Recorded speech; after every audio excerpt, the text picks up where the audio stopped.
When learning data and certainly working with data, you will encounter SQL, pronounced SQL. That stands for Structured Query Language. It's an international standard for database manipulation. Where most analysts encounter SQL is that data tools have a version of SQL syntax that runs in the background with their data. And as you grow your skills, you may even be writing SQL queries yourself, or using a GUI graphical user interface that generates that program's version of SQL statements. There is so much more to SQL than just the basic select statement we'll learn here, but as a data analyst, and especially at the beginning, understanding a basic SQL query structure can certainly help you. I want to introduce you to 4 basic SQL statements for a select query, but before I do, let me give you an example of querying that we do in Excel all the time. You receive a spreadsheet and it has way more columns of data than what you actually need. You will go in and you will start to delete those columns so that you're just working with the data you need. This is a variation of a query. You're just going to end up with the information that you need and exclude all the other information. Okay, let me show you how we would do this in SQL, and we'll start with the 2 required statements of a select query, the select, and the from statement. Anytime I'm teaching new analysts how to build their first SQL statements, I start with the select statement and the from statement, and I always make them start a notepad.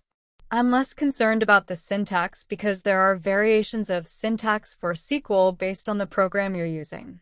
I'm more concerned about the structure and understanding what each statement will do. So we'll start with the select statement. So I'll type select, and again I'm going to list the fields that I want. These would be the columns that we would leave behind in our Excel spreadsheet. And instead of deleting columns, we just would never include them in the select statement. So I want my sales order ID. My next field will be my order date. My next field will be my due date. My ship date. My sales order number.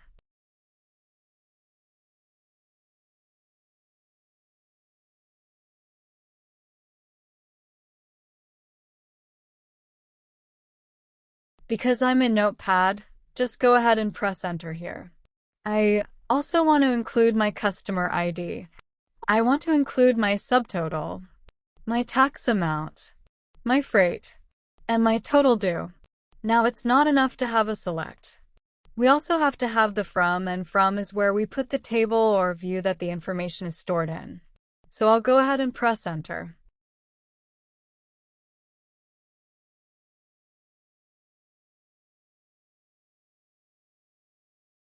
So in our example here, we're going to use sales order header because that's the name of the table that holds these fields. Okay, simple enough, right? So the select statement gives us the list of fields to include, and the from statement tells the QL statement where to look where it's from. Let's talk about another common statement, the where.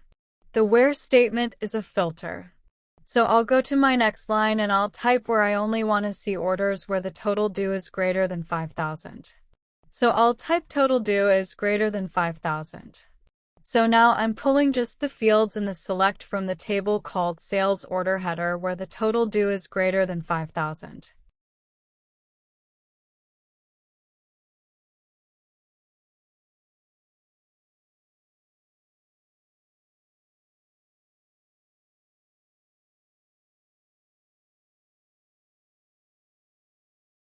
One more important statement is the sort order, which is the order by statement. So I'll do order by. I want to actually order this by date, so I'll go ahead and type order date. If I also wanted to include an additional sort, I could type comma and let's just say order date and customer ID. And it would sort in the order of the list. So it would sort order date and then customer ID. Okay.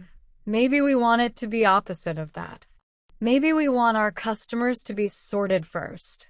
So I would do customer ID and then order date. Okay, there is another type of select statement. Go ahead and enter a couple of times. I'll do select. All, so the asterisk represents all. This means whatever table I put in the from, it will pull literally every field. but if I wanted my sort, I could go ahead and include it as well. One key thing to remember is that the order of these matter as well. I can never put the order by and then the where. I would always want to be sure that I've selected it, told the statement where it's from, filtered the information, and then I sort it. Just a few things to point out. SQL is a standard, and the syntax for each program may vary a little, not unlike a dialect of a language. There are some consistency in the statements like the select and from and the where and order by. Remember, only select and from are required. Where and order by are optional. And don't forget the order. You have to do where before you do order by, but you don't have to have either one, or you can have one or the other. The rules of your organization will dictate to you whether you can write your own SQL statements. It depends on which software you have. However, you should be able to read them because they provide vital information on where the data is stored and which fields you might need.